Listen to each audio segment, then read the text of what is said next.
음악에서 케이팝까지 이렇게 해놨고요. 해외 진출했던 가수들 얘기를 제가 해드릴 거예요. 그래서 이 가수들이 어떻게 이렇게 되고 있나. 자, 우선 노래 한 곡 한번 들어보시죠. 올림픽 할 때요. 평창 올림픽 할 때 이 잠비나이라고 하는 그 동그라미 안에 들어왔던 그 친구들이 나온 건데 지금 들으시면서 이게 지금 국악하고 밴드하고 했는데 전혀 뭐 엇박자가 안 나고 뭐 약간 이제 이게 실내가 아니다 보니 약간 집중도는 떨어지지만 저런 음악이 있구나라고 쉽게 들을 수 있는 음악이었어요. 그래서 평창 올림픽에 저걸 놓던 것은 아까 그 아나운서 멘트처럼 융합이라고 하는 것이 특히 이제 우리나라의 전통의 음악은 우리가 그동안 쭉 익숙하게 했던, 우리는 음악 시간에 뭘 배웠어요? 우리가 뭐 장구 치고 뭐 땡가리 친 게 아니라 피아노, 도레미파솔라시도 배웠거든요. 그래서 음악이 그건 줄 알았어요.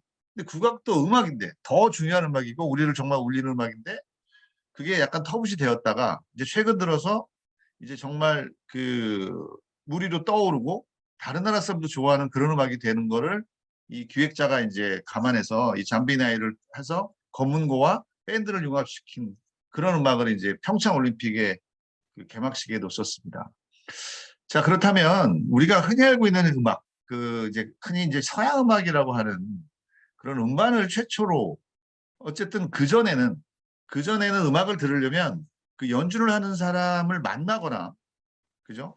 그리고 내가 하거나 방법밖에 없었죠. 근데 이제 전자기기가 발달하면서 녹음이라는 걸 할 수 있었고, 뭐 영상으로 만들 수 있었기 때문에 이제 음반이라는 이 툴이 생기면서 우리는 좀 자유롭게 음악을 듣게 됐는데 제일 처음 우리가 들을 수 있었던 사람은 누구냐라고 보면 바로 이제 이분이에요.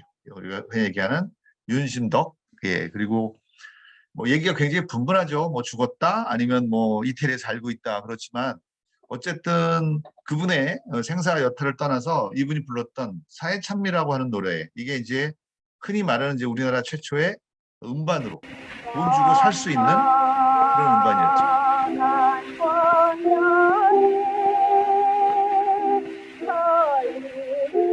이게 유튜브에 올라가려면 제가 짧게 갈게요. 그러게 안 하고요. 예, 예.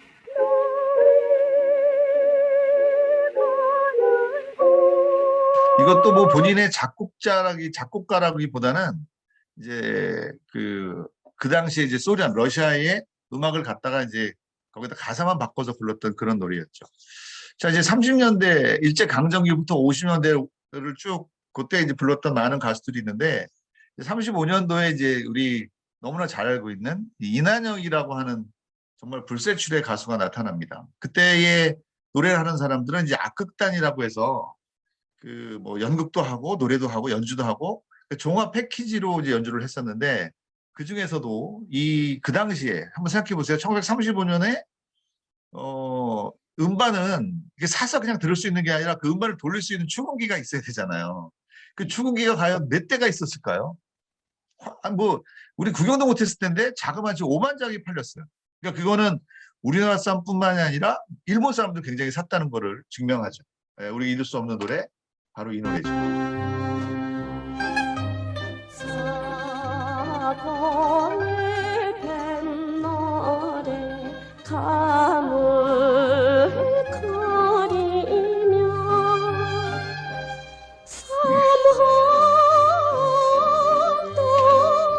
듣고 싶으면 이제 찾아서 들으세요. 예. 근데 이분은 본인이 노래를 굉장히 잘했던 것도 중요하지만 사실 이제 김 시스터즈라고 하는 이 가수들의 엄마예요. 예. 그러니까 이 두 사람은 딸이고 하나는 조카인데 이 애들을 데리고 이제 미국으로 간다는 생각을 한 거죠. 1950년대. 대단하지 않습니까? 예. 그리고 또 지금 젊은 친구들 막 연주 잘하고 막 그러지만 그러니까 이난영 씨의 딸인 이 김스터즈가 보여주는 이 퍼포먼스는 지금 봐도 야, 어떻게 저 시대에 저걸 했을까? 이게 화면 좀 작아서 그런데요. 보세요. 김스터즈 공연입니다. 이렇게 이제 우리나라 아리랑을 부르다가 갑자기 이제 탁 전환을 해요. 네. 옷을 탁 벗어젖히고 네, 팝송을 딱 노래를 뭐 길게 못 듣는 아쉬움이 있습니다. 네. 그러면서 이제 미국에서 활동을 했지만 이제 60년대 들면서 우리가 잘 알고 있는 이제 패티김이라든지 이미자 그리고 본격적으로 한국 사람이 참여하는 그런 판들을 냈고 이제 라디오가 보급이 되고 사람들은 드디어 이제 우리나라 가수들이 직접 늘었던 그러니까 그 앞에 노래가 우리나라 가수가 불렀다는 게 아니라 아까 만든 윤심덕이라든지 뭐 김시터지 이런 분들의 노래는 되게 이제 외국의 노래를 개사하거나 뭐 이렇게 했다면 순수하게 우리 노래를 이렇게 불렀죠. 70년대 들면서 그러니까 전 세계적으로 유행했던 것 중에 하나가 이 가요제예요. 아직도 뭐 산레모 가요제라든지 유로비전 콘테스트송은 하죠. 우리가 잘 알고 있는 뭐 아바라든가 이런 그 가수들도 다 유로비전 송 콘테스트에서 상을 타면서 스타가 됐거든요. 그 뭐 산레모 가요제 이런 것들은 이제 이태리의 샹송을 이태리의 깐소네를 알리는 그런 계기가 됐었고, 처음 우리보다 빨리 이제 동경가요제라는 게 생겼고, 또 우리도 뭐 서울 국제가요제 무슨 가요제가 굉장히 많았었던 거 한번 기억하실 거예요. 그때 이제 제1회 동경가요제에 이제 정훈이라고 하는 가수가 가서 가수상을 타는 그래서 우리도 이렇게 노래를 하고 있다라고 하는 거를 전 세계에 알리는 계기가 마련이 됐죠. 잘 알려지지 않은 얘기지만 이 남이라고 하는 가수는 사실 카나다에서 노래를 하고 있었어요. 근데 이제 그때는 70년대니까 뭐 거기 우리나라 가수가 있는지도 몰랐고 그렇지만 이 가수가 거기서 이렇게 보시듯이 해피돌스라고 하는 판을 내고 이 카나다에서 활동을 했었습니다. 이 가수가 저는 사실 이 가수가 노래를 잘하는 가수인가 그랬는데 자세히 들어보면 굉장히 아주 맛깔나게 노래를 잘하는 가수예요. 들어보시겠어요? 슬픈 인연이라는 노래거든요. 원래 허스키해요. 근데 이날따라 더 이렇게 그 목이 잠겼던 이유는 그 전날 밤에 나이트클럽에서 노래를 너무 많이 했대요. 그때는 이제 주수입원이 나이트클럽에서 노래하는 거니까 뭐 뒷얘기로 들었습니다. 그리고 우리가 보통 이제 이제 코미디나 아니면 이렇게 얘기할 때 뭐 동남아 공연을 무사히 마치고 돌아온 막 이런 얘기 많이 했던 것 같아요.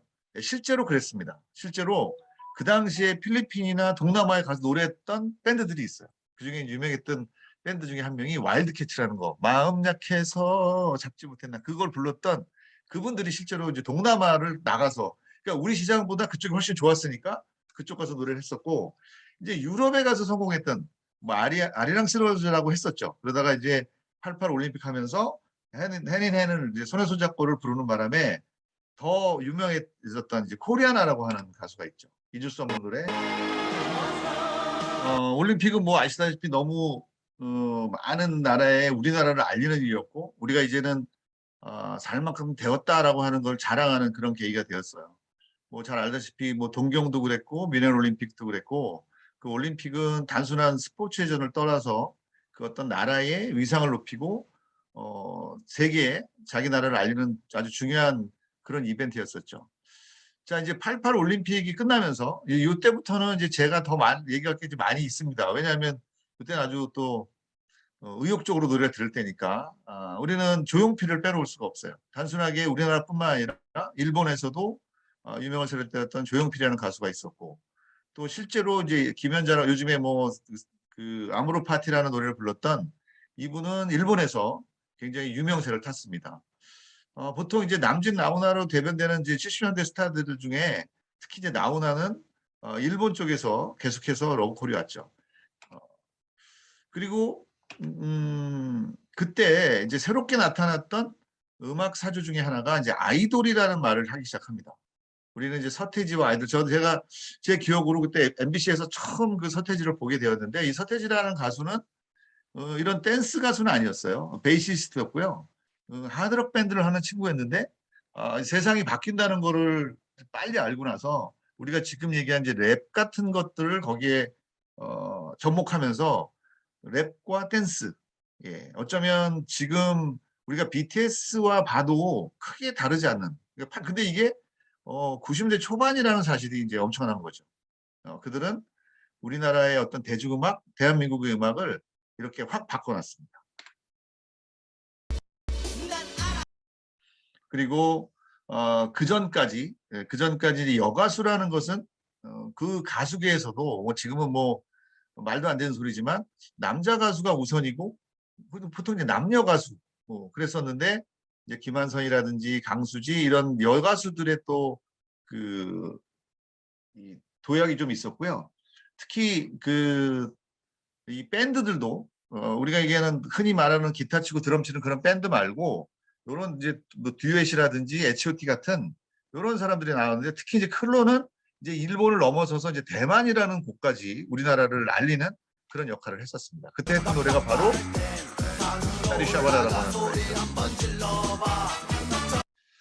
그리고 뭐 NRG라든지 베이복스, SES 특히 이제 보아 같은 이 친구는 이게 봤더니 일본에 가서 하는데 한계가 있어요. 말도 그렇고 문화를 인식하지 못하면 내 노래를 알리는 데도 한계가 있다고 해서 아예 초등학교 어렸을 때부터 이제 잘 알고 있는 SM에서 이 친구를 초등학교 때 일본에 보내죠. 그래서 일본에서 키워서 성공시키는 이제 그런 여러 가지 시도들을 하게 됩니다.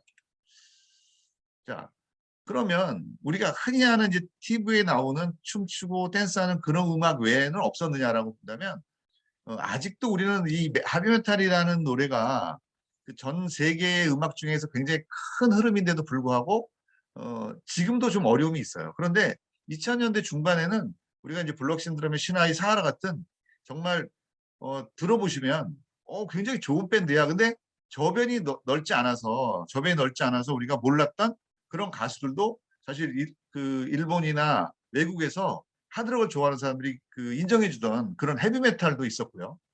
그리고 흔히 이제 홍대 근처에서 나오는 인디 밴드라는 게 있죠.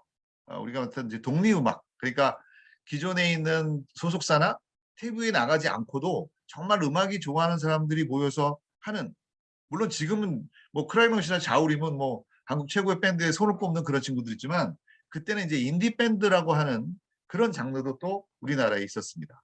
거기에 이제 제일